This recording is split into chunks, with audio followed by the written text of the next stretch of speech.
books on like trans ideology, which comes up all the time. Do you find that as something that it doesn't belong in a school for elementary school kids? Do you? Definitely. I feel like I probably have a more strict code like in my classroom than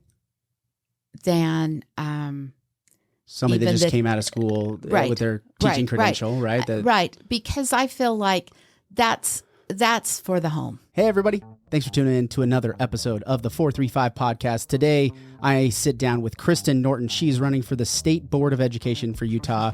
Her challenger, Joanne Brinton, was on the pod just a few weeks ago. And so we wanted to get her take on it as the ballots are in the mail. You should have them already. The primary election is coming up. This is a partisan race, so make sure you get your votes in. Coming up this week, so make sure you're getting educated. I hope you enjoy this episode. We covered a lot of educational topics. She's sat on the board for 4 years, knows a lot about education and the interworkings of the job. So we had a great deep conversation about what's going on with Utah education. Hope you enjoy this episode. Make sure you guys support our brand partners, FS Coffee Company, downtown St. George, for a nice fresh cup of coffee. Tuacahn Amphitheater, they got Frozen rolling right now. Go check them out. And if you're looking for real estate, obviously my team, Real Estate 435, in my opinion, is the best real estate company, best real estate group in all of Southern Utah. So if you're looking for real estate, anything news, we got it right here at the 435 podcast. Enjoy this episode, guys. We'll see you out there. I don't know a whole ton about you. Okay. I've done some research for this. This is literally the only bubble that's not filled on my ballot. Oh, good. This is it. And you've been a busy man. I've been busy. And then also, I think it's important that I can read, but when I can sit down with somebody and I can really talk to them and get their understanding about some things, it helps a lot. Yeah. So I like try that. To, yeah. Good. I didn't get to interview as many of the AGs as I wanted to. Yeah. Short. They were in for just a short window. Well, yeah, I interviewed Derek and I liked him so much, and he seemed brilliant in all the ways that you want an AG to be brilliant on. And then, the Frank Marlar, I think, has a lot of great things. So I've listened to a lot of the podcasts because he's been interviewed a bunch of times. So I was able to hear him. So that one to me was a pretty good toss up. I don't think we're going to go wrong between the two of them. Rachel Terry, I think, is the other AG that's on the ballot.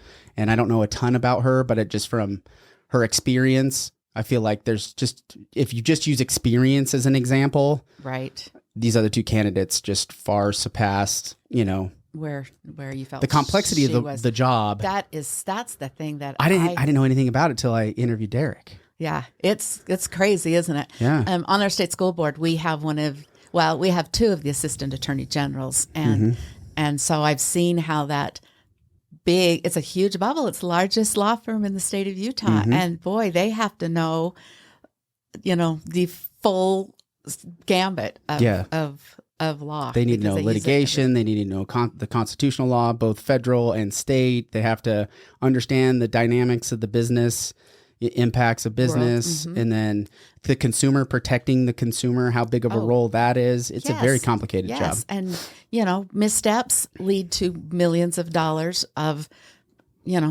cost for our state. And yet, on the other hand, missing an opportunity is, could do the same thing. And it's not all about money. There's a lot of other issues there too. But I look at it. And then the other thing that, the last two attorney generals, I think, has really shown us that, boy, they've got to be well-spoken. When you get it wrong, they have to be able to explain to the public. They have to, be the face of the state of Utah in many, collaborating with other states too. There's this coalition of AGs that push back against the federal government. And for this or this. Yeah, it's so wild. So it's a difficult job. So that one, I think we in Frank and in Derek both, I think we got two pretty solid candidates at least that one of them will come out. Yes. So when you ran for the state board last time, what do you think made you want to do it again? Knowing what, knowing what I know now. Because that was the first time you were on the state board. That was not the first time I was on the state board. It's the first time I had run for any public office. Any public office. Right. Okay.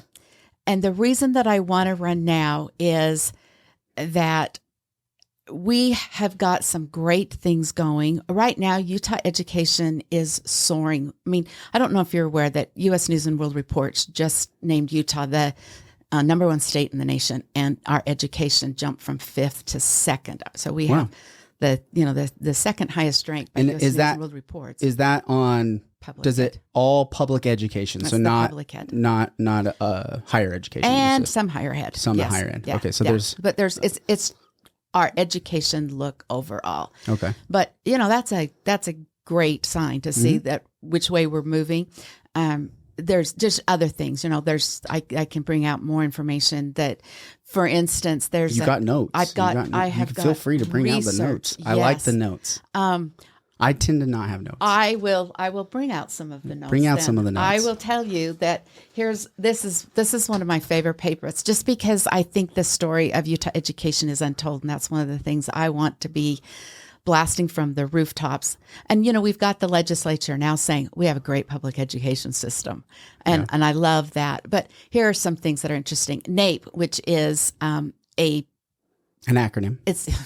And I hate acronyms, but it is a national test. And Utah doesn't do a lot of national testing, but that's really the only way we can compare apples to apples. Well, the NAEP test tests 4th graders and 8th graders. And the NAEP people have said Utah students are expected to experience the smallest lifetime pandemic-related learning loss in the nation. Okay. Our 4th grade students in math ranked 9th in the nation, and our 8th grade students rated 3rd in the nation. Our 4th grade reading ranked 6th, and our 8th grade reading ranked 4th.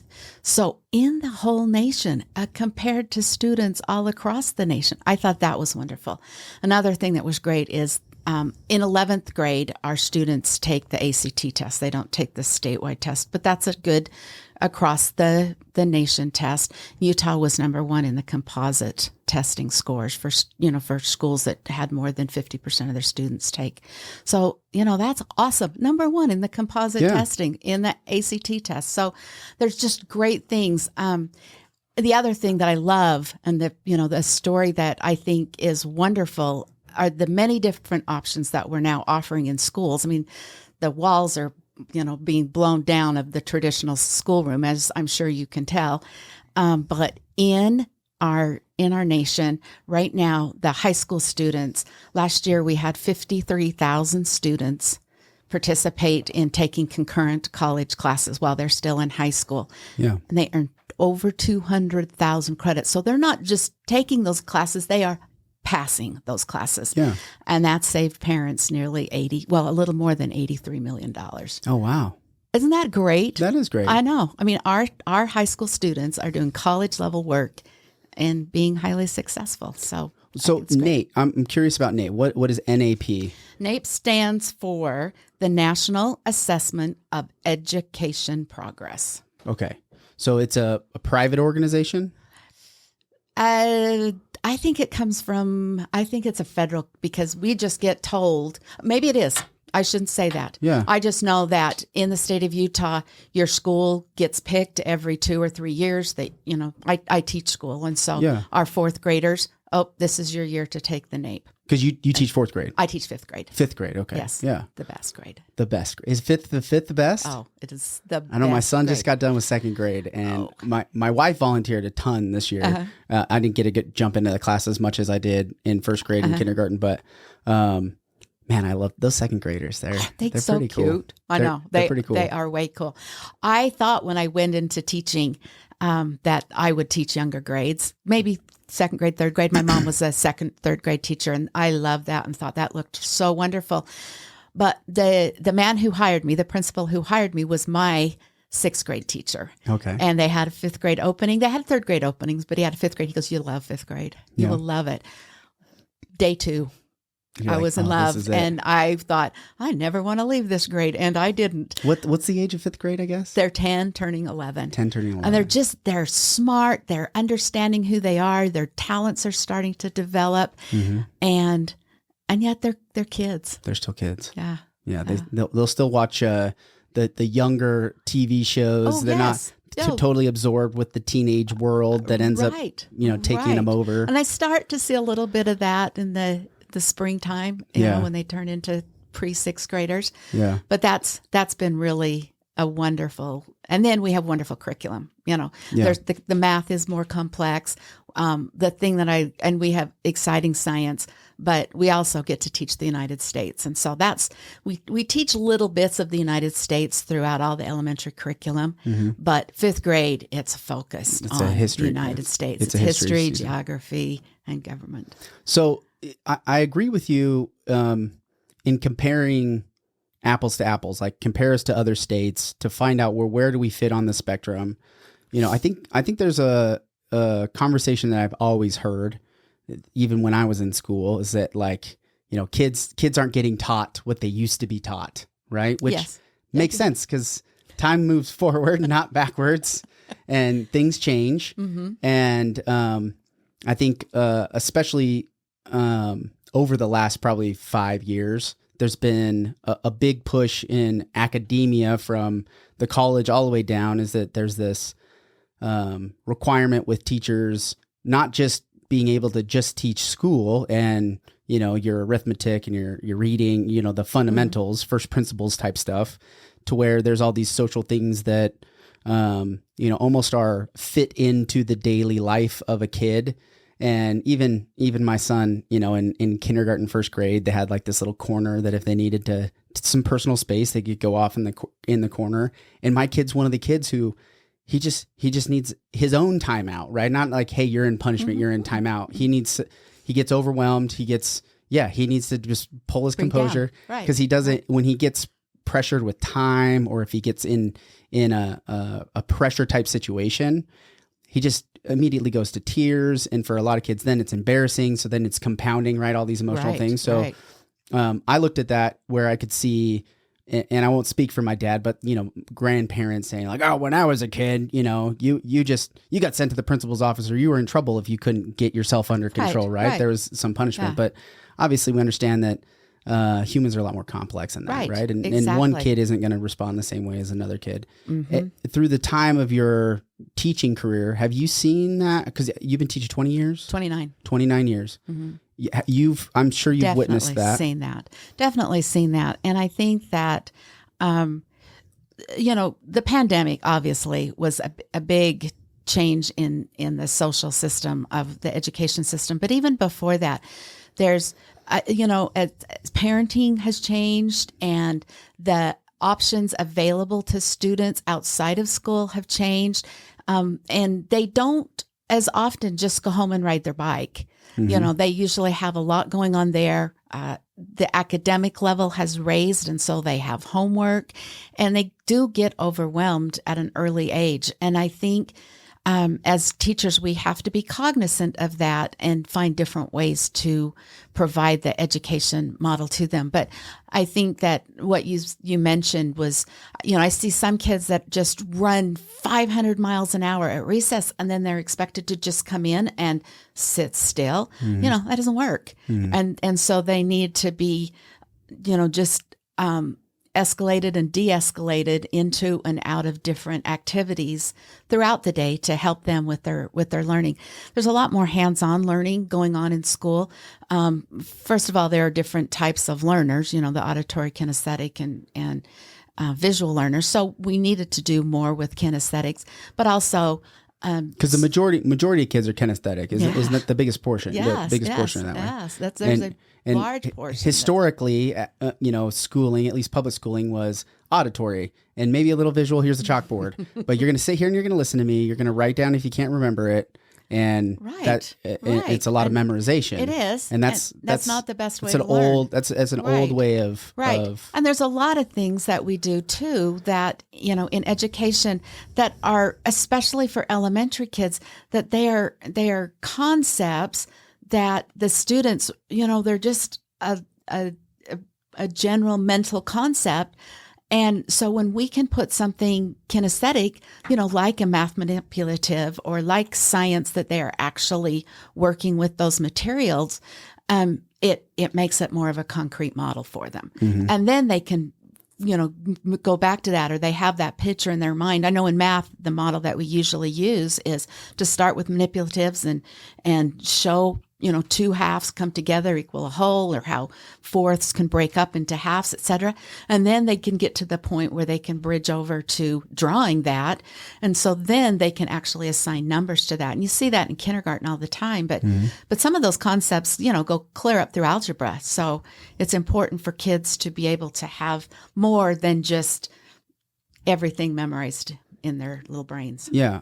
I think of, I think this was like 90s, maybe it was like late 80s, 90s, but there was this push to make every kid graduate, the kind of no kid left behind mentality. I think George H.W., he was the kind of that first term of his No Child Left Behind. Nickleby. Right. And so we have this bell curve of kids. They come into the class. Some of them, they don't know what a letter is, right? Right. They speak a different language as their primary language, or exactly. Even if they were dual language as a kid, they only speak Spanish at home, or, whatever language it might be. So you have this big bell curve. So as a teacher, you have this public education system, this system. Take all kids. Yeah. Take all kids. It's, the idea that education is fundamental to society, right? Is that the more educated your population is, the better chance for success. Exactly. A hierarchy of needs, right? Maslow's hierarchy of needs. And so we try to take a brush and paint as much of those kids with giving them the tools as they can. And at the same time, you're trying to nurture the ones that are accelerated, and you don't want to leave this lower group behind. All that. Do you find that are we reverting to the median, or are we teaching to the median, or do you think we focus one side of that chart over the other? Do you think there's a... Oh, that is such a great question. And I would say that we are doing a much better job of teaching the broad range of the education, spectrum in your class, by integrating in, going from small groups to large groups, and bringing in some paraprofessionals that can be working on, after the main concept has been taught to the whole class by the classroom teacher. That classroom teacher can then take on the students maybe are having a harder time, but meanwhile, to have a group of students that are working with the paraprofessional that are kind of getting it. And then very often, the classroom teacher can get the students that are more accelerated started on some learning that is, on an accelerated level. So we do more of that. What we're looking to do is to raise every child at least a full grade level, knowing that you're, got a child coming into a fifth grade class. It's at a second grade classroom. I want them to make more than, at least into late third grade. If I can get more, that's great. But we try to bring them all at least a grade level as they go on, and then add a little more onto that so that everybody's continuing to grow and everybody's feeling success, but knowing full well it's probably doubtful unless, some great synaptic passes start taking place in that brain, might not get from second grade to sixth grade in that first year. Right. But we want all children to learn. To keep pushing and making progress. So, right. So do you think, I think there's mixed opinions, the No Child Left Behind, was that a smart move, or was that maybe it sounded great on a piece of paper, but when you put it into practice, not quite? Well, I think probably more the latter that you said there, but it's probably something that we needed to look at. Mm-hmm. We want no child left behind. I mean, isn't that the goal of everything, is that every child achieves everything all at once? But that would mean that we have a society where, every child is born with the full functioning body. Every child is raised in a family that is, parents that are perfection, and we don't. That's not real life. Yeah. And then sometimes you fall down and skin your knee on the way to school, and you just don't feel like learning anything that day. Yeah, exactly. These are people. These are not. Yeah. We'll say they're not cans of beans on a shelf. They're kids. Yeah. And that's how they need to be looked at. But at the same time, with structure, with love, with expectations, and with a curriculum and standards that are fine-tuned and help them grow through each of the grade levels. Yeah. We don't teach dinosaurs in every grade anymore. Right. That's, yeah, we don't have to keep teaching that one over and over again. Well, and so thinking as we progress forward, right, as the social requirements of teachers, do you think there's have we gone over an event horizon of we've gone too far on this social side of things? We need to get back to let's teach kids how to bring educational tools, and the social side of it. Have we gone too far? Do you feel like we've gone too far? I don't know how this looks in the rest of the nation. I haven't spent time in those classrooms. Ours, yeah. I feel like in Utah's being very, very careful. We are just, to have these quiet spaces has been pretty new. Not every school has those at this point. Mm-hmm. I think Utah academics is still the most important thing. And we have, our legislature has put money into our schools for counselors to deal with students on an as needed basis, and they can come into our classes and teach, maybe a 15-minute lesson once a month on respect, or on, some of the dealing with stress before a test, some basic issues like that. But for the most part, my job is still based on academics. Mm-hmm. I teach science, I teach math, I teach reading, I teach writing.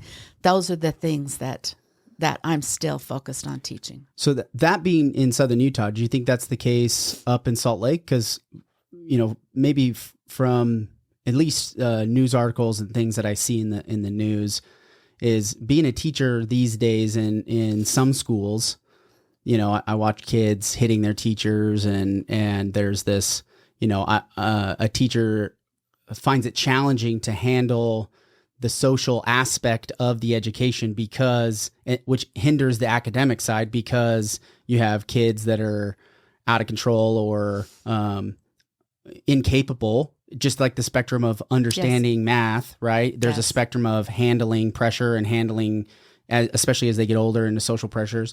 Do you feel like there's certain school districts that have this problem far more than what we have here in Washington County? Because it seems like we have pretty great kids, right? And right. Well, the family unit is still pretty central to at least our culture, but that's not true everywhere. It's not true everywhere. And even with that, I'm not saying we don't have those problems. I was saying more the just general social interaction type of things. I think our students still are picking that up a lot on their own. They don't need to be taught that, but no, we have those same problems in every county in the state. As a matter of fact, right now at the state board, the legislative session ended in March, and we start our legislative prioritizing in April. It's just a continual cycle. And such is life. Yeah, such is life. And we don't make laws, but the legislators listen to us and say, what are you seeing? And the right now, the top 3 priorities on our list, and we're still working through this list, but number 1 is school safety, and number 2 is student behavior. Yeah. So it's a very high priority in getting the resources that we need in schools to help with the safety, so students are safe with each other and students and teachers are safe together. So what do you see, as those priorities goes, what do you see what are the changes coming down the pike? Where do you fall into, in support of doing this to improve school safety or children behavior, things like that? In the school safety, I think that we need to make sure, and is one of the things would be class size reduction. It's hard to teach 32 kids and they're just crammed in there, and have everybody get along. 24 is a much more manageable number for Okay. a teacher and for students. And a couple of And some paraprofessionals in each grade level that can, float from classroom to classroom. But if there's a student that needs that extra help, that they have, somebody guiding them so that they don't reach their frustration level, and that, that they're able to continue to work with them. I think school counselors are really important from kindergarten clear through 12th grade. And we are having what are called behavioral management classrooms, where we have a behavioral management in many schools or in cone sites that can kind of work with, bring those students in that have a very difficult time, and work with those students on learning to interact in a school environment, because it is very different than their home environment. And getting your lunch and sitting down at the lunch table, or how to play at recess, and coming into the school building. There's just a lot of ways that those behavioral management teachers are able to work with students as well. And those are areas that will continue to need funding as our society gets more stressed out. Yeah. Yeah. So it sounds like class reduction size.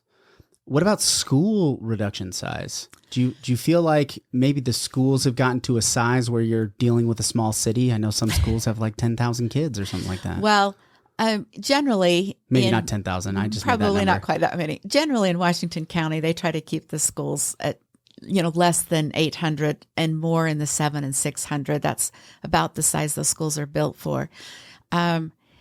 So yeah, a lot of students would make that a problem, but I think that's something that we have that, under our radar, that we have to build schools for that reason, because you cannot continue to put more and more students in. They're bringing, every school, it seems like, has a portable or two that they can bring in to move those class sizes around. But there's also been a drop off in student population. There's a birth rate decline, and we're expected to have declining population over the next 5 years. So here in Utah? Yeah, in Utah. It seemed like we were the only one. When I looked at the numbers last, we were the only one because it was, we're flying people here now, which I won't get into, but we, the inflow coming from out of the area, right? Different states and things like that. We were still growing in population size. So you're saying at least students, that age group right. is shrinking. We thought it would happen earlier than this, but with the pandemic, we had such an inflow of people that it didn't. But last year was the first year. Now, it wasn't a big number. It was right. Less than 1% down, but it was. But the economist at the University of Utah, that's one of the things that they give us, the metrics that they give us, and it shows that there's going to be a decline, and then a flattening, and then another decline. And I think that's probably a huge challenge too, is being able to forecast out, right? Is because you can pass legislation, but then you got to roll it out. Yes. Then you have to start making those changes, and so when we try to be reactionary, we tend to make poor decision. Versus proactive and okay, this is where we're headed. We need to, whether it's managing the money, managing the personnel, making the programs better, all these things that we're trying to forecast out, like even thinking AI, right? And I don't know if I mentioned this on previous podcasts before, but the value of what we know is significantly diminished, because it's not necessarily going to, in the future, as I look forward, it's going to be less of what I know and more of who I know and how do I find that information, right? Exactly. Memorization is far less valuable, because we're going to have a personal assistant, which we already do at most levels, right? So true. That can just tell us the answer, right? So it's how do we operate in the world, because we're educating kids to then become citizens of the world, citizens of the country. Hopefully, yes, just not the we world. wanted to stay here, but citizens. They're a citizen of the world, but also let's keep them here. And yes, in Washington County, the comment I've heard most often is we import our greatest asset, which is our kid, or export our greatest asset. Ugh, mush mouth today. we educate kids here and then they leave because they can't Mm-hmm. stay here. Right. There's not enough housing. So, thinking about forecasting out, that's got to be a tough part of the job. Well, it is. And the state does. It seems like the State Board of Education. That's one of their primary directives is forecasting and being proactive Right. with education. Right, exactly. And not so much reactive. And AI is at top of many of the committees right now of how are we going to integrate this, et cetera. But to your point, knowing not only what you just said, but also life is changing. Very few people are planning to live the same way that their parents lived. More people working from home, more people working on flex schedules, more people working nights or whatever. It's just, we're not working. They've got a great creative mind, and they've been able to just create their way into, Right. Finding a It's way to the support artists of the family. 21st century. Right. There's just so many things. And so that's going to change education, and it has changed education. And that's when I was talking about options earlier, that I love the options that are being made available and the options that, come down the pipeline for what's happening. So going back to that first question is what's different again from the first time you ran through, let's just even go through the campaigning. Okay. Almost everybody I've talked to in this last two political cycles, last year, city council and those races, and then fast forwarding to the state and federal level races, almost across the board, they've all said this is way different than anything I've done before. So Very maybe different. help me understand, what do you see as the difference? In the state school board race, when I ran in 2020, that was the first time it had ever been partisan.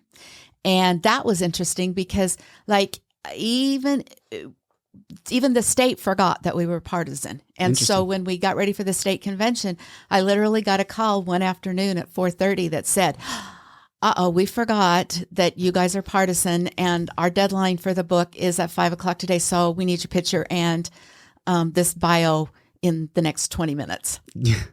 Because they, had forgot that we were going to be part of that deal. There's a primary race in here.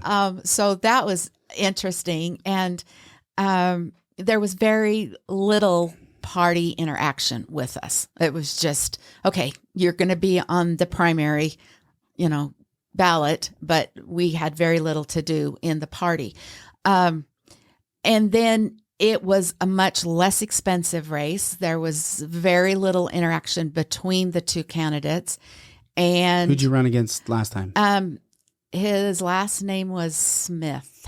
Was he a state board member already? No, he was not a So it state was board member. Two fresh faces. Two new people. That's right. That's right. And it was, very amicable. And I think at that time, our district was just Washington and Iron County. And we did one dual event in Washington County and one dual event in Iron County. And that was it. Interesting. And, I did a couple of radio shows. And so that was it. So it was very small scale. And, it was just a lovely little event. Yeah. Our state convention was virtual, so I made a video. All right. They showed the video. People voted. So that was the way that went. This is way different. Very, very different. There have been numerous, more than weekly activities, and this kind of, the podcast we're doing now, debates, meet and greets, all kinds of things. Nonstop. Very expensive. Even though the You're area, I'm glad school's out. Oh my gosh! Well, it's been though since January. It's been that's what I'm really saying. fast. Is that but now that school is out, I finally have one tiny cell that I get to use to do a few things. But it's been very busy, and very stressful, and just a lot of hands on board. What's the common? Because I've been to, I think there was the presentation we did at Utah or at Dixie Tech. You did a kind of like a panel of all the candidates for all the different races. Mm-hmm. And I thought you did very well, actually. Thank you. And I think that was the first time I had met you. And of the meet and greets, what's the topic that comes up the most here in Washington County? Just in this county, because I'm sure it's different. It is. In other it areas is too. Different everywhere. A lot of people want to talk about books in schools. I'm still hearing CRT, but mostly I'm hearing about how can we keep our teachers. They want to talk about the reading program and that the state has implemented. They're more educational related. Mm-hmm. So the books in the libraries, this is the topic. That's the topic that's been for 4 years. Are there any, here's the question, is there any inappropriate books in the libraries in Washington County? Right today. I will tell you that Washington County was the most aggressive and the fastest acting district in the state of Utah. They heard that there were some problems and those books were pulled and gone. And they got sued. Okay. And so they brought in the attorney general and went through and kind of revised the policy. And Washington County is on that. And but there's still some books in the libraries that as far as I know, no, they're not. Everything Okay. that the list that come from national people who say these are the books. Washington County is like, okay, we didn't ever order that one, or we knew this one and we had that one pulled. So they've been on it and they continue to be on it. What has been what's the state board's role in that thing? Okay. Like if your perspective is, these are the things that this is the list of types of books. It's hard for me to, because we cross quickly over to this line of this book banning line, right? This is the Nazi Germany thing, right? We could so quickly just like slide right into this, like, hey, we're gonna, you can't have the Bible there either, right? It just, so which was one of the ones that was challenged, actually, right? So, which I'm not surprised, right? Is where do we draw these lines? So, we can easily slide into that. What's the powers of the board to make rulings on this? Is okay. Does that so as we have been working with the legislators from the beginning and saying this is what would happen, this should happen, this could happen, and one of the things that we worked with them on is establishing what would be the good panels to have, or what would be good representation to have on the panels at the local level. The state, which I'm sure was greatly influenced by the Republican Party, wanted to have this done at a local districts, because they felt like things in Murray District might be very different than things in Kane County. And they felt like each community should have a decision-making group on what is appropriate and what is not appropriate. Which is funny to me. Sorry to cut you off. No. It's interesting to me is typically the state wants more control over things and the federal government wants more control over things. But when this particular topic comes up, they're like, oh, no, let all the local people do it. I don't want to I won't get elected again if I make a decision on this. So let the local people handle this one. That was the first thing that popped in my mind. Of course, they didn't want to make a ruling on this. So the plan was that there would be more parents on the committee than there would be educators, but there would be the principal on there.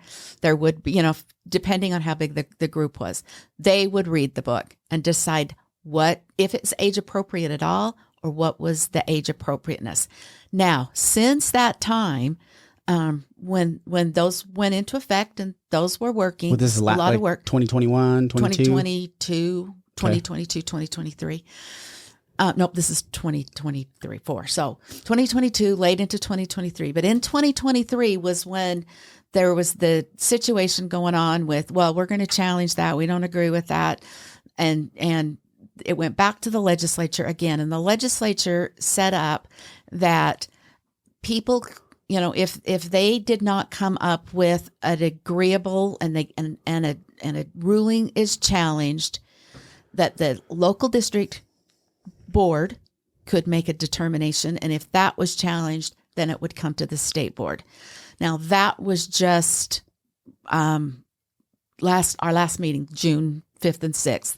That was signed into rule. Okay. So that will be the policy going forward, that if we need to have, if people can't come to a consensus in their area, and then we're not going to just keep challenging back and forth with each other, that it can escalate up to the school district, and then it can escalate up to the state board. Okay, so let me. I'm going to tell you back what I heard. Okay. So you have the local county board of educations, Or the charter board, which is managed by the state at the state level. Okay, so the local. Well, it's managed by their local charter board, but charter boards are part of state school board. Not the county, right? So the local charter board is separate from the county charter board. Yes. They both answer to the state. Right. Independently of each other. Yes. They are going to create a committee, or it's the school first. The school first has a committee. Right. Book comes in, they determine as a committee, the school's committee, whether this book is allowed in this school or not. Right. They say no, and then there's a lawsuit that occurs, or there's a challenge. Is that what you're saying? And it's not a lawsuit. The lawsuit was ACLU saying you can't ban any books at all, and that was at the very beginning. The challenge would be if somebody said, no, I think that's a very appropriate book. There's not what we call the bright line issues. There are no bright line issues in there with that's set out in code of, real porn. But that maybe this is something that is not appropriate for your elementary school, but we don't want it banned from the whole district. We think this might be appropriate in 11th or 12th grade literature study. So, but each individual book goes through a process of whether or not it can be allowed at the school or not. Yes. So that they're tasked with going through the entire library at the school. Well, they do that on a challenge basis. So they don't, the librarians have been going through the books, but to actually pull a book out would be that somebody would challenge that this book is not appropriate. So, and then if it's determined that it's not appropriate, would there be another, like if I say, well, I think it should be appropriate, then at that point it goes to the county. Right. And then if no determination can be made there, or let's say the county determines like, nope, can't do it. I could then challenge the county, then it would go state.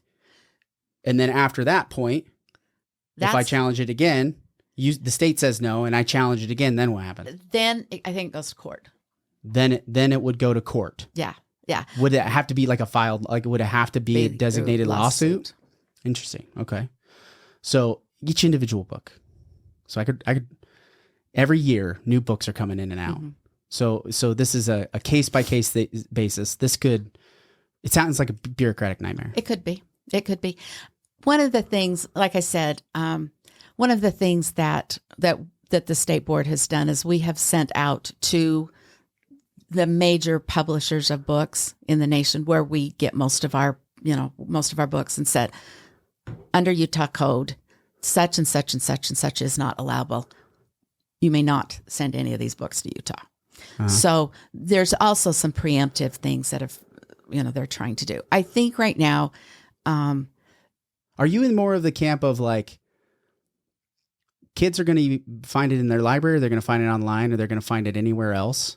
And so I can't help but think of the ACLU's, argument of being like, well, are we going to talk about free speech here? Are we going to talk about what is banning one book is banning, a thought of an independent thinker, and you're now saying that thinker's opinion doesn't have value?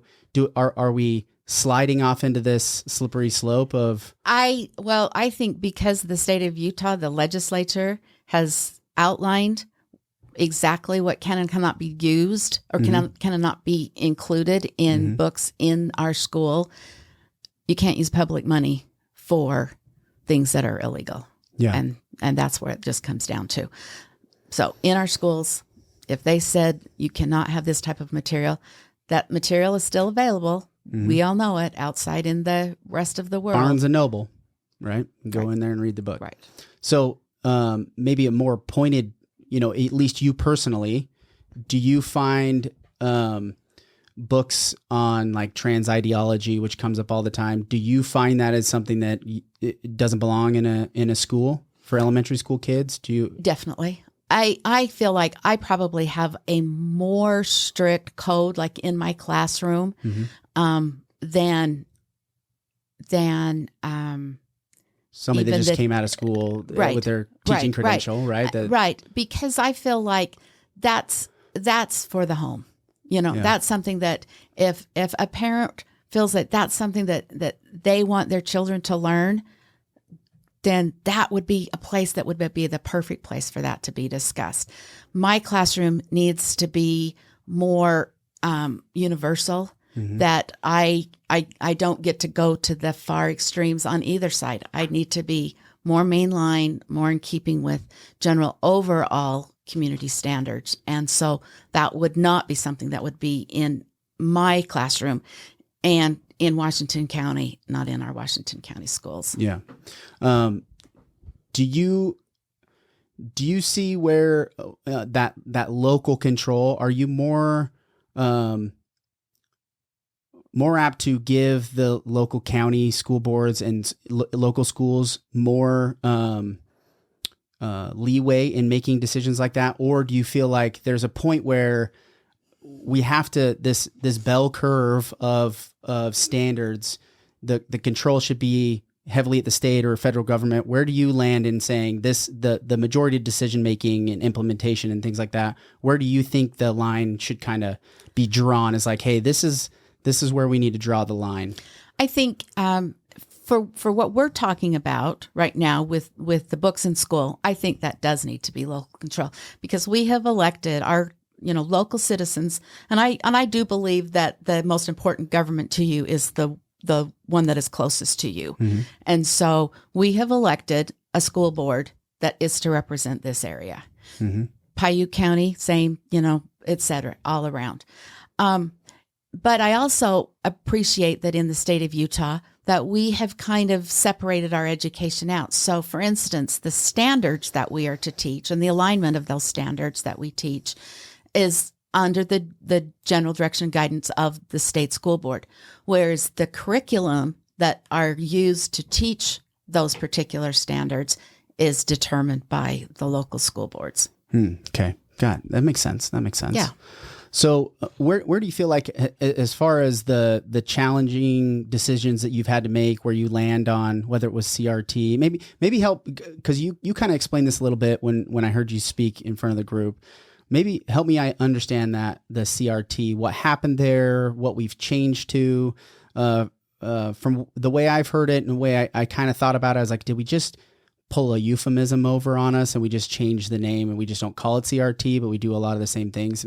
That has, truthfully, I have just not done. I have a second grader and a first grader and soon to be kindergarten. I should be paying attention to this as much as anybody. And truthfully, I haven't put as much time. And this is the other thing, is that we elect people to do some of this stuff for us, right? Exactly. We want to trust that these people do these things for us.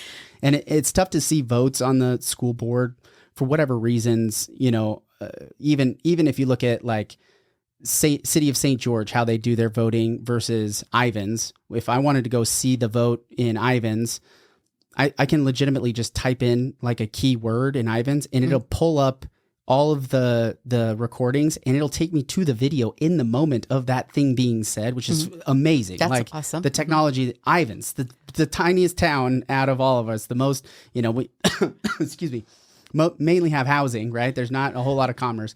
They have this insane system where even in St. George City, it's tough to find, okay, where did they land on this thing and this thing, and right?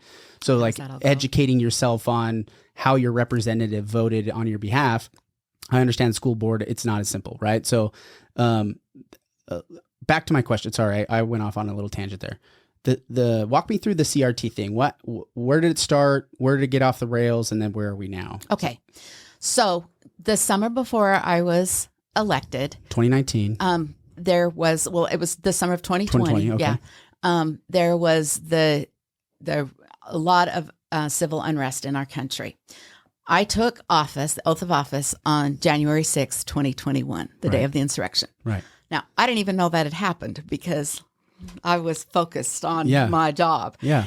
And that day, we had a proclamation that we worked on saying that in our schools, we would not have, and we didn't use the word CRT. We didn't use DEI. We said the actual concerns. We did not want children of one race, religion, sex, all of the protected classes to feel that they were elevated above another. I've got it right here with me. Sorry to interrupt. Just for the audience, define CRT. Oh, yeah. Thank you, Mal. And so CRT is critical Acronyms. race theory. Critical race theory. We did not use that acronym in our document because at that same time, there was another new program coming along that was doing many of the same things. It all started originally from the Black Studies classes that were being taught at the universities. There was the 1619 Project, and we just knew that it was going to just keep changing names and keep changing names. We wanted to talk more about actual standards. And so, things like one personal identity characteristic is inherently superior or inferior to another. It specifically says you cannot teach that in our schools. Right. You cannot teach that values, morals, and ethical codes, privileges, or beliefs are just certain groups have those. So we went through and really tried to say that and made that a proclamation. Give an outline of where are we headed, right? Here's the roadmap. These are the things that we believe as the board, right, as the State Board of Education in collaboration with the legislature. We want all kids to feel safe. Right. So we started that out in January. Now the legislature hadn't even had their gavel fall yet. Right. So they took on and they then passed into code some of that very same language. Mm-hmm. So our job is not to make laws, we make policies, but we take those laws and turn it into policies for schools. So we took their law and we created a policy and that's the 15, there's 15, board members of the state. Right. We created this policy that here's the state law of what you can and cannot do. And we added a section onto that said, LEAs, LEAs stand for local education agencies. And that would be all the public district schools and all the public charter schools. Okay. So that is collective, right? The collective. That you are required to train your teachers what they can and cannot say. Okay. Yes, you can teach Martin Luther King. Yes, you can teach slavery. No, you cannot teach that one group is inherently better than another, et cetera. Got it. So seems like we should have done this in the 60s, but anyway. Hello. We think we would have already. I don't know how we're crossing this bridge again, but yes, okay. Okay. So anyway, that was the law. Mm-hmm. Well, this past year, there were some changes made in the legislature. And the diversity, equity, inclusion was pulled out. Originally, it was pulled out of higher ed, and they said, let's make it pulled out of all government. So public schools and government offices. We want no more of diversity, equity, inclusion, or DEI. When was that implemented? That was just passed in January of 2024. When was the DEI, when did it start? It was, you said you pulled it out of it. So when was it implemented in? I would not say that it's been in public schools other than sometimes we get reports and when they, have all for instance, it will have all the children's test scores and they aggregate it into boys and girls, 10-year-olds, 11-year-olds, 12-year-olds. So they disaggregate, take names off, student ID numbers, and put them into demographics. And one of those, or some of those, could be boys, girls, different races, etc., to show how those are going. They don't want that anymore. And they also, part of this was that you can't have like a girls' chess club, or you cannot have a Latinos in Action group. If you do, it's open to everybody. Mm-hmm. So, and that was, and there was some discussion that went on in January about some of those particular clubs. Hey, we're trying to get girls caught up in science. What are we going to do? Fine, have your program, but just make sure boys are welcome to come in. So how would they know if girls are falling behind in sciences or something like that? How would they know? They won't know. They won't know from reports, but they can try to do some things that get girls maybe more interested. Just say, hey, this is an opportunity for you to participate. We're having a rocket club. Girls, you're welcome. Boys, you're welcome. We want everybody to try doing this. Got it. Okay. So that passed. So again, the state school board took the new language and incorporated it into the 328. That was the rule that we had originally had. We took out old language, brought in the new language, brought in the new code, and passed that. That one, the first one passed unanimously. The second one passed with an 11-4 vote. Okay. And why? Why didn't it get unanimous? Passed unanimously. There were. I think that's a really good question. I thought it was a good bill, and there were some people who did not want it to be the original bill at all. They wanted a brand new bill. The majority of our board said, our schools, our districts, our charters are familiar with what we've got. They know what they need to do. We will just let them know these are the updates that needed to be made. But they did not want to do that. So that contingency opposing to it, is there any particular portion of it that they were objecting to? No, they were glad that the language was in, that the new language is in. And this is all removing diversity, equity, inclusion type of right processes and policies, right? So right, removing those, they're interested in that. They appreciated that, but where did we start to separate it I think off? part of it, I don't know that they wanted anything taught in schools, and that's something that meaning anything. Sorry, no training in schools, but I feel like that's the role of the state board.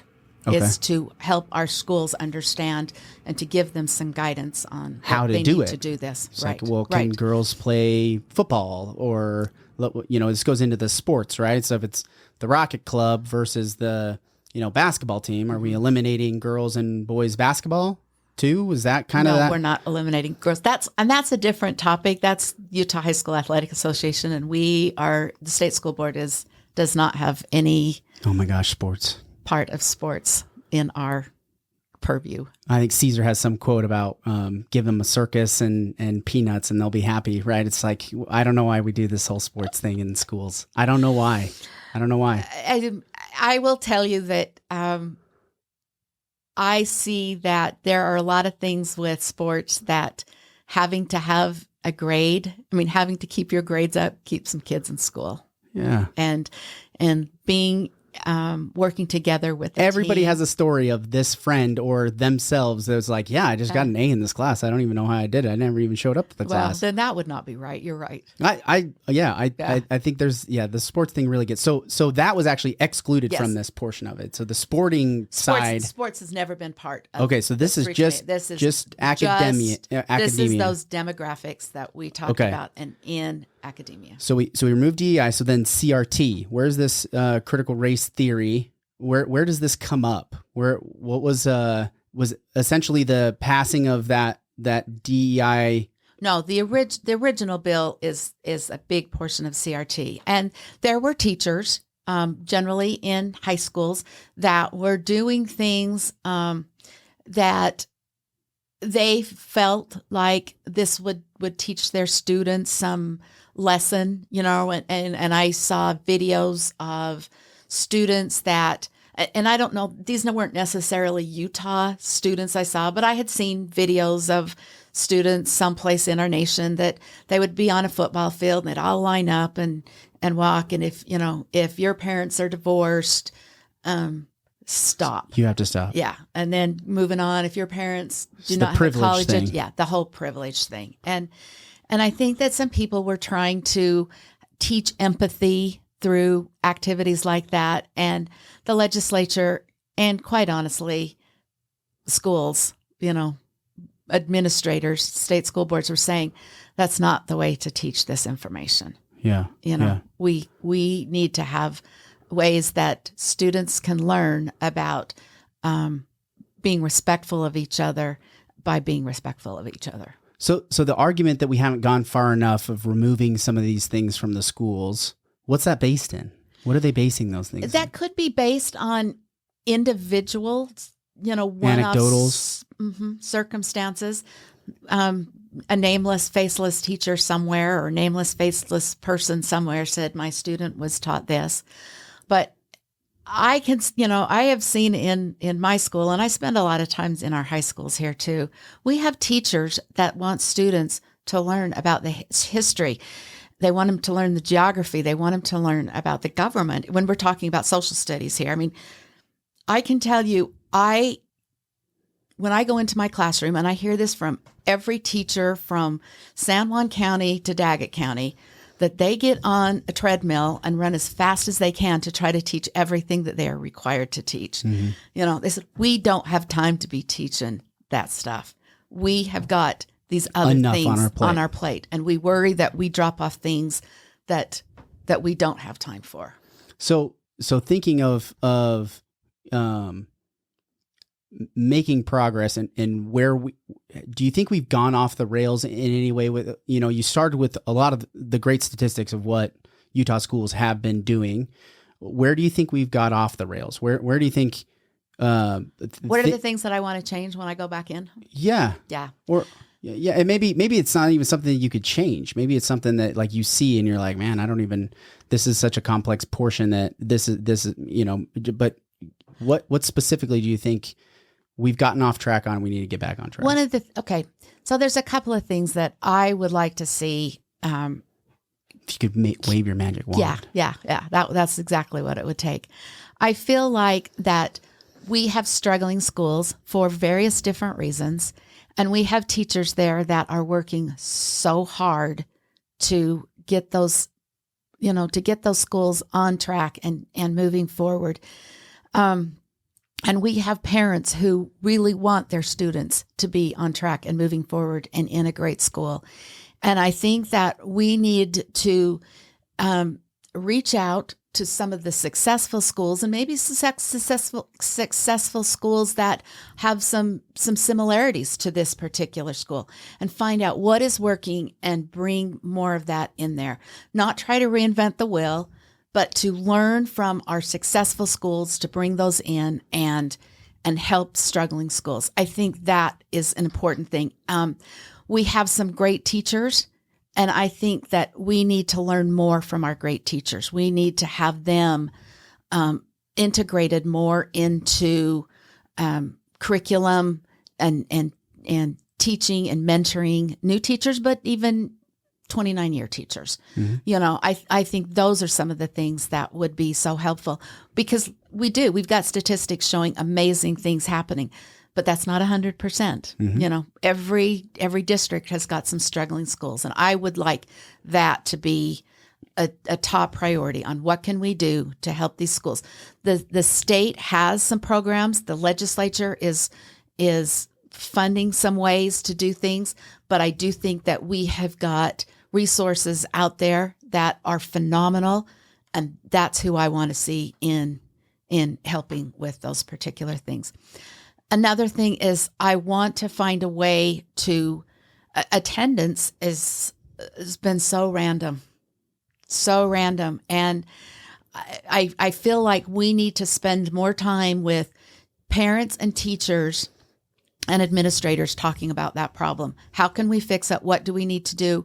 I know that the legislature has tried to work on some things, and they got such blowback that they. What was the blowback from? Like, what do you think would help with that, or what are they trying to work on to increase attendance? They wanted to have benchmarks that if you've missed this many days, that you are maybe not going to pass to the next grade, or if the hammer rather than the carrot, right? And if you can't pass this, then you're not going to move on. And parents are saying, no, maybe we feel like 6 weeks in Costa Rica is better for our child than sitting in that classroom.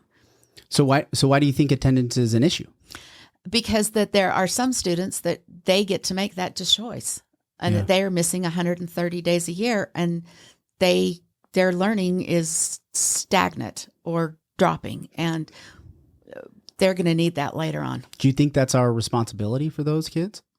Do you think that's the government? I mean, the government and the schools. Is that like, as a teacher goes, having a kid who doesn't want to be there? I don't want to say that it's our responsibility because it's that individual parent and child. But I think that, we have mandatory education in this state. And so somebody needs to take responsibility.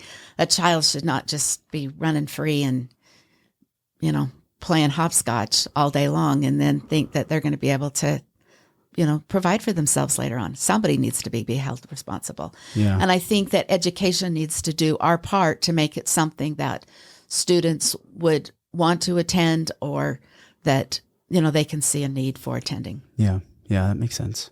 And I think, some of the personal based competencies is a way to do that. If they have some say, some voice and choice in how they learn and what they learn, and they might be excited to come to school because they're going to work on their project about building learning about the White House and making a model of that or whatever it might be. I think there's some things in education that we can give some flexibility within our standards to let students. Yeah. Do you think there's a carrot rather than the hammer, right? Where it's like, well, if you miss this many days, here's a fine or something like that. I've always been one that, in my classroom, I try to govern. Like leadership, typically, you Yes. encourage with incentive. Right. Right. It's rare that positive reinforcement and making them see that they have potential and maybe this part is a struggle and we'll work on that, but look at all the great things that you can do. And let's bring us all up because I think that that's something that teachers can do and they want to do. Yeah. It's definitely a complicated challenge. If we're going to start with the premise is that education is mandatory, right? It's like, okay, well, make me, right? It's just Yes. that typical thing Yes. is like, okay, well, you're going to make me do it. So then if I don't do it, then there's a consequence typically, right? Where if we have to start there, your options are limited as to how you can move forward because we've already started with the hammer as a requirement. Right. So, And we don't have it. Yeah. Is it possible that we could just be rethinking education across the board? We could go the authoritarian route. We could go nope, you got to be here. You got to wear uniforms. You do this, this, and this, right? And we could go that route. And is that cultivating the student or the citizen that we really want, right? Which is it's a balance. It's a tough balance. Well, it is a tough balance. And I think that's where the option part comes into, because I think for some students, that is just a great environment. It was great for me. I went to a military school and yeah. I diagnosed with ADHD as a young kid, and I needed to know that you have to be here. I'm I have to doing be this. here. I have to be here. I had to schedule every single day, 7 days a week. There was some free time, but that for me cultivated a perfect environment for me to learn. Right. Because I was the slow learner. I was a slow learner and continue to be a slow learner, right? But it doesn't necessarily mean that we're not going to all get. It's not that I can't do it. It's just that I have to work a little bit harder than some other kids pathway. might have to, right? Exactly. And so there's different environments to encourage some of those things. And I look at, for instance, I'm so thrilled with the CTE high school. I'm just like, there are so many great. I mean, and we how need wide mechanics. has that been accepted? Is that as Washington County goes? Where do we fit on is this something that is kind of unique to Utah, or are we seeing this crop up in other districts? There are some other districts that have amazing CTE high school. Maybe high schools for somebody listening. Davis, What's the CTE for people that Career don't know? Technical education. And how is that different? And that's for high school. That's for high school, ninth grade. Ninth grade to high school. And how is that different from normal high school? And in Washington County, the model is that students can go there full time or students can go there part time. But the classes, the English class, if for instance, if they're on a pathway into the medical world, that their language and their writing is going to have a slant that goes with that. Their math is going to be a little bit different than they're tracking that way. Right. But tracking that way. Exactly. It's also that when they finish, they will not only finish with a high school diploma, but they will also finish with certification for entry level positions, maybe the CNA certification, et cetera. Paramedic or firefighting. There's so many auto options. construction. Right. They have there's a huge culinary. Yep. So that those are students that then when they finish with CTE high school, they have the option of do I want to now take this to Dixie Tech and get some advanced certification? Do I want to take this and go to university and go into a medical program? Do I want to just go to work right now and start making money? So it's a wide variety of things. Also, if they want to be still involved in their neighborhood high school for drama and music, sports or whatever they can take those classes and these CTE classes at the same time. I think that's a wonderful option for students. And I think there's more out there like that when we all talk together. Yeah. Yeah, and that's where there's not this one size fits all solution to education. We got to be open to doing things differently. Right. We got 675,000 kids, and we could use 675,000 pathways. Right. Exactly. That's absolutely true. My son goes to Vista. Good. And so it's technology and arts, right? And so even at third grade, so instead of ninth grade, at third grade, kids are going to start tracking. Sure. Right. And I see it in my son who's just in second grade now, is like these things he's really strong in. And then these things he's got, some fundamental pieces, right? He's behind in math. And I always struggled with math. It was partly that ADHD is like, okay, yeah, I get it. And now I want to go do this thing over here. Right. And when you then get the opportunity of using that math in your engineering, whatever, then you see a reason for maybe right. why you would want to work on it. Like when in mathematics, the kinesthetic learning of mathematics is takes a far more specific teacher, right? Than the historical arithmetic teacher, right? It was Very memorization and charts and numbers. Yep, numbers. You just plug them into these, and then Equations. In college you're going to figure out why you need to do all these things, right? And you're like, what? I got out of college. I was like, I still don't know this, right? It's like, yes. Could you just taught me taxes back then? That would have been helpful. So thinking about these useful skills versus this older world of academics, it's a tough balance, but I definitely see, at least in our county, is far more progressive, if I'm allowed to use that word. It's dangerous these days, but it's far more forward thinking in how do we teach kids in the way that they're designed, each individual design. But it costs more money to do that. It does, but apparently that building cost half of what a normal high school costs to build. So when you take out an auditorium, cool. It was.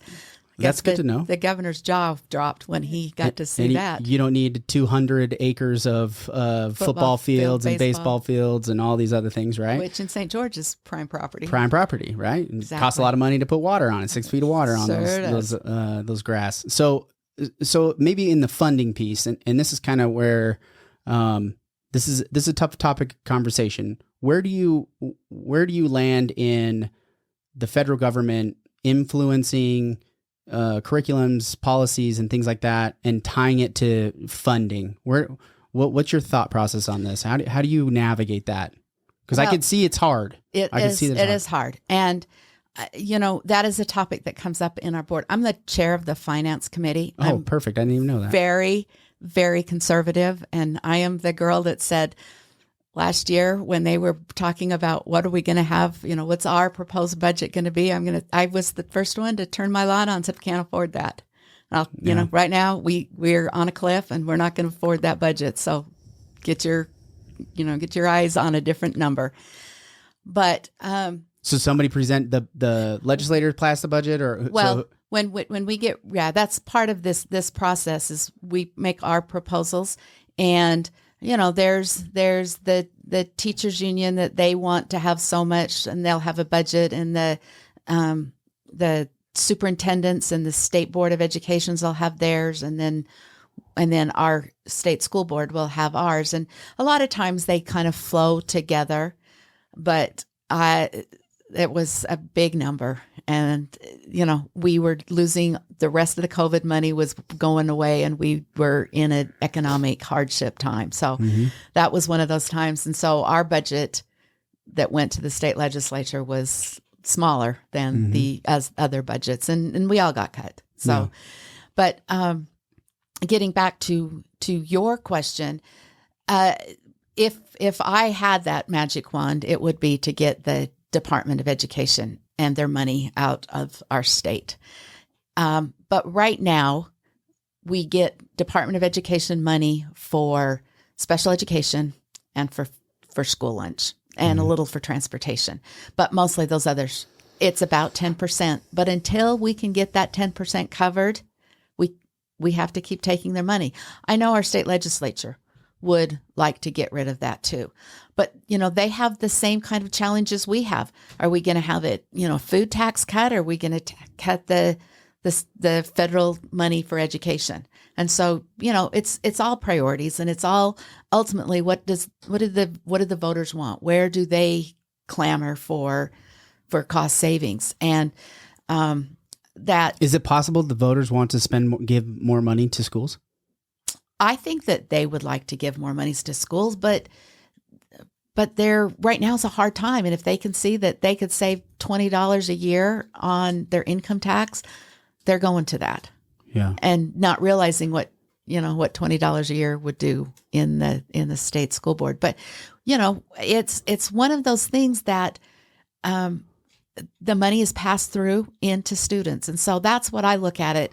I'm like, I don't like having federal money.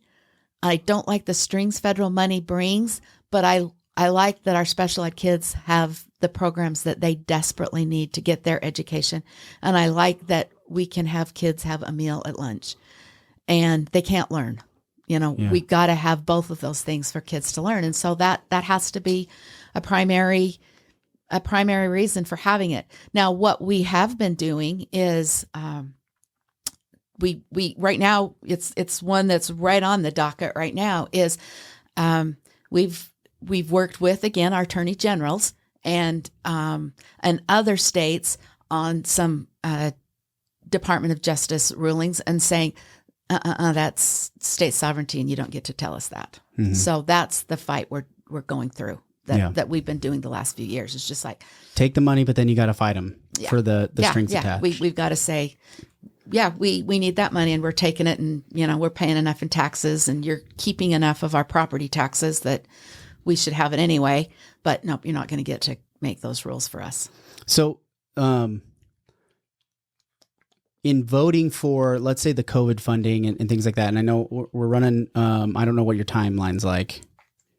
I know it goes fast. It goes fast. Really fast. It goes really fast. So if you got to go, let me know, because I could talk about this forever. Okay. I can't help but think we got the funding at the beginning, assuming no strings attached, right? You're like, oh, for special needs students, transportation, food. These are definitely things that would help us do these programs better. So yes, bring it in. And then now the strings start getting attached to it. If we had never got the funding in the first place, or alternatively, a new president comes into place and the education funding just stops, the decision to have that rug be pulled out from under us, doesn't that give you a little angst to be like, maybe priority one, obviously, safety, security, student behavior. It seems like a high priority would be, how do we self-fund our education for the things we really need? Like, what are the required things that we really need? The tough decision to say, hey, transportation funding, we can't fund the transportation thing. So how do we work around that? We can't provide school lunches at the clip that we provide school lunches. How do we work around that? If it's special needs education, how do we work around that? If we have the money already, why would we work on it? Mm-hmm. But does it seem like we'll just run to that bridge when we get there if they pull that funding, or if that funding stops? Or what if they keep adding on these strings being attached to it? How do we stand up and say enough's enough? I think that Utah is at the tipping point that if they start into strings and that you were going to do this, our legislature and our schools are going to say, nope, we're not. And then I think that gets into where you were talking about, and that was Utah is a state that is very giving. Mm-hmm. And that's what I would see first. I think we rank highest in the nation for charitable giving. I'm pretty sure that the first thing that would happen is that, yes, there would be a massive reprioritization of what we're going to have and what we're not going to have in our schools anymore. That would have to be first. Once that all those very hard lines were drawn and cut, and, things like I talked about, we are getting help from the legislature in making, bringing mentor teachers in or whatever. So when all that stuff is cut, and then what's left, we'll take care of our kids' needs, the needs, not the wants, but we would have to take care of our kids' needs. I think a lot of, I don't have all of the background, but, back in 1964, when they passed the laws for special education. Special education and situation for handicapped or students with disabilities. But it was, that's when we started to get the money. And it's nice to have mandates that are funded, but what's not nice is then that they thought that they could go outside their purview and not just say, this is going to be for wider doorways in these school buildings to get wheelchairs through them, but instead that they could go through and say, you are now going to have to allow boys to play in girls' sports. And we're like, no. So in that mechanism, is it up to you to take that money, or is it up to the legislature to take that money? Or the state board? Sorry, not you. Is it up to the state board to either accept it or refuse it, or is it up to the legislature? Who is the state board accepts grants? Okay, so those grants. So you could choose not to accept grants. You can choose that route.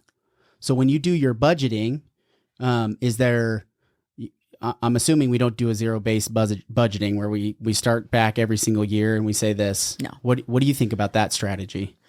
That would probably take a lot more people because it's a multifaceted. And the other thing is that our budget basically starts.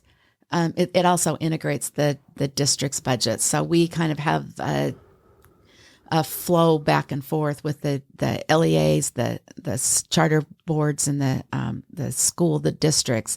Their budgets, because they get funding. Their budgets county. are based off of our budgets, and our budgets are based off of legislative funding. So it'd be very difficult to do at the state level to do it that way. Yeah. Right. And be able to say, okay, we're gonna only fund these needs first, and then anything wants, we're going to prioritize those things. Well, sort of. I mean, the legislature, they know all the chart of accounts and where we are and where we would like to go. So it's not just a block grant that comes in.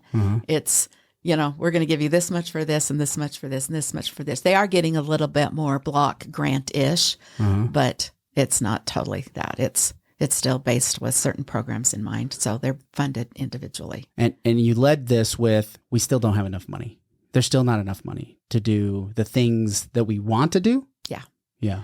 I mean, and the things that parents expect for their children. High expectations. But right now, we're working on this school safety bill, and we're just able to parcel out a little bit every year. Well, I can't say it's a little bit, it's a lot of bit, but what it would cost to retrofit all these schools, or what it would cost to integrate, all the police and the fire and the Division of Wildlife Resource Cops and, all the groups working together.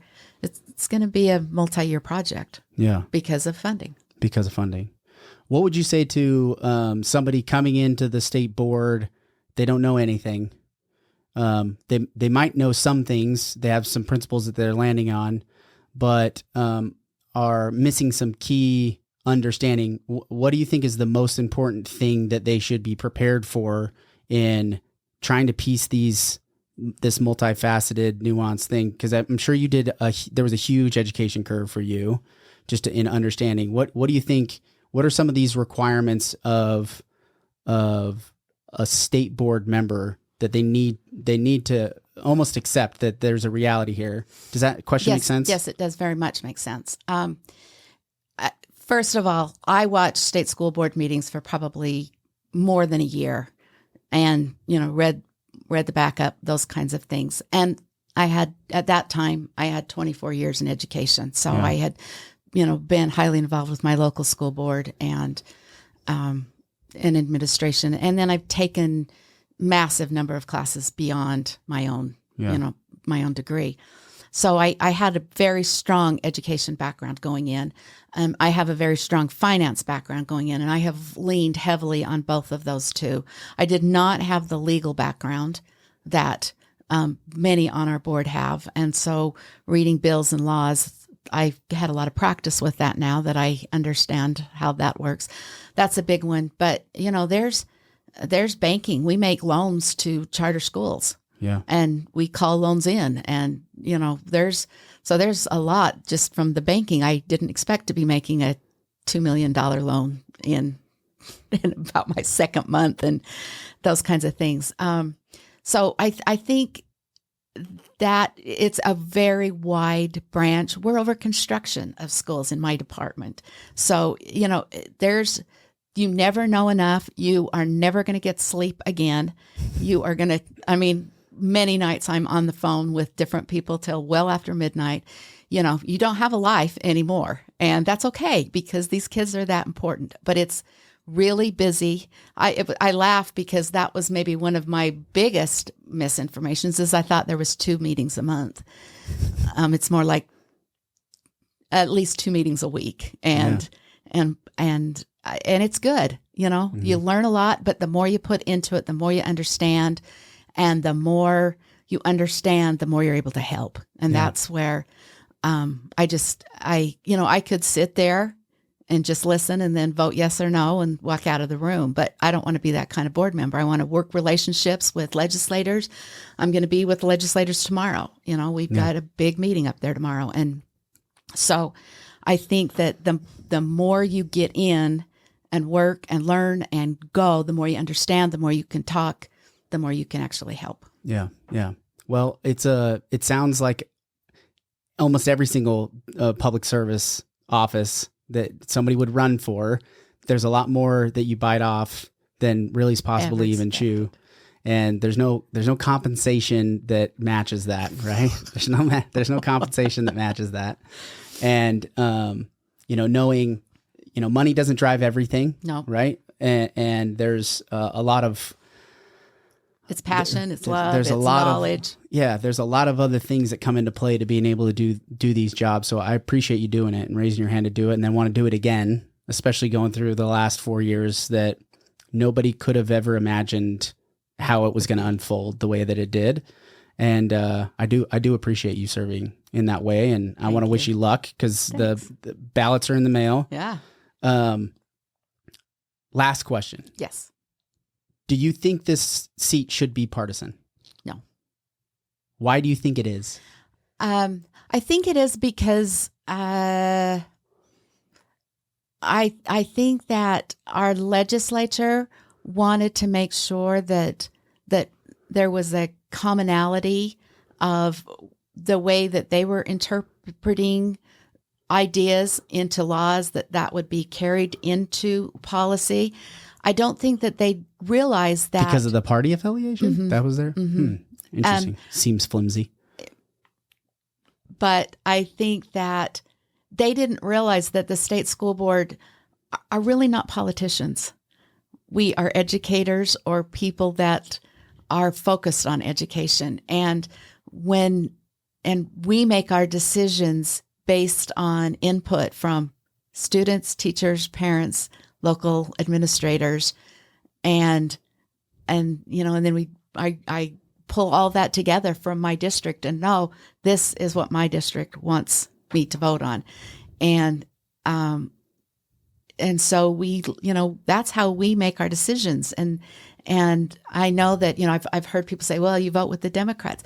No, it's the Democrats vote with us, and because there's about 12 of us that go about our business the same way. We are talking to our local people, and we come together, and we all came up with the same idea, right? And that's where it comes from. And it seems passion like of education. It seems like such a easy target. It seems like it's such an easy. Well, you vote with all the Democrats, so. Or 2 Democrats vote with 11 Republicans. Yeah, I mean, this idea of we already the uniparty that is just proliferating throughout of vernacular these days of like we don't really have one party, we don't have two parties, we have one party, and it's everybody's driving toward this single agenda, and you can snowball this into these wild ideas, and so being able to target that one thing seems like, why would we set ourselves up for that instead of making it an issues thing, instead of making it an individual, it's not a partisan thing. It's bring your ideas and what do you see and what do you think? And you talk to yours and how can we make this better? What should we be doing? Does this need to be easier? Does this need to be more challenging? A policy with the superintendents, do they need to be doing more boxes to check or less boxes to check? And especially when you could just say, oh, yeah, I'm a Republican. Yeah. And this is what I have to do. And this is what I have to do, which seems like has happened for a long time because the Republican Party has won every race. And if you don't have an R at the end of your name, you're, very rarely going to win. Mm-hmm. And so if I'm potentially not a specific party Republican, zealot, as I've said before, if I'm not that, I gotta get into the club because that's the first barrier of entry just to get the ball rolling. Have you been a Republican your whole life? I have been a Republican my whole life, and I actually wanted to make sure that as a Republican, I knew, and so I got elected into the executive committee right after I got elected into the state school board, so that I could be working with Republicans and getting their information. And what I found out is Republicans are people. They're just, and there are, a wide array of Republicans and opinions and processes and values and beliefs. And I found out that I tend to be more drawn towards people that are leaders. Yeah. And I feel like that's important. And so that's what I've tried to do is look at who are leading our schools, who are leading our states, who are leading our banks, who are leading, where are they getting their information and why? And that's who I talk to. Yeah. Well, that seems like an educator way of going about it, truthfully. It's like learn as much as we can before we make a decision. Use your resources. Well, Kristan, best of luck. Thank you for coming on. Anything else you want to leave with anybody listening? Yeah, there's one little thing I would like to leave. Yes, please. I went through the caucus and the convention, but I also gathered signatures. And but now, and I was well vetted by all of them, but now it's the people's choice. And I frequently say our Constitution does not say we the delegates, it says we the people. Mm-hmm. I know that the people in Washington County are very wise, and I know that they will make the right choices.